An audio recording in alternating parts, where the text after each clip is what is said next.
কুষ্টিয়া সদর অনেক বড় ব্যবধানে জয়লাভ করেছেন সদর আসনে।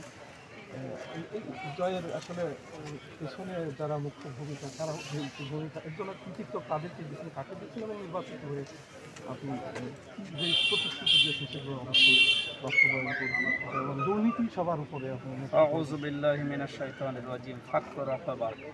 সম্মানিত সাংবাদিক ভাইরা এবং দেশবাসী, বাংলাদেশ জামাত ইসলামী যে সমস্ত বিষয়গুলো নিয়ে রাজনীতি করে তার ভেতরে যেটা বললাম এটা একটা ফাক্কু রাকাবা। আমরা দাসত্ব মুক্ত করতে চাই। মানুষ যেন মানুষের দাসত্ব না, মানুষ দাসত্ব করবে আল্লাহ।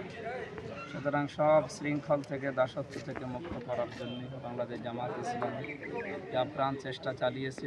মানুষ এটা বুঝেছে যে আমরা আর কারো গোলামি করতে চাই না।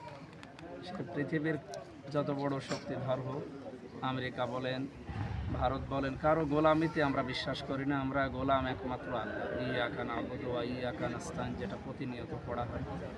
এটা ভোটারদের মাঝে এবং মানুষের মাঝে বোঝাতে আমরা সক্ষম হয়েছি। আমাদের দলীয় যারা আছে, মানুষ আস্থা রেখেছে কুষ্টিয়ার 3-এর জনগণ, কুষ্টিয়ার 77-3-এর জনগণ আস্থা রাখার কারণেই 53,781 ভোট আমাদের, আর পোস্টাল ভোট কিছু আছে, সব মিলে প্রায় 55,000 ভোটের ব্যবধানে আমরা জয়ী হয়েছি আলহামদুলিল্লাহ।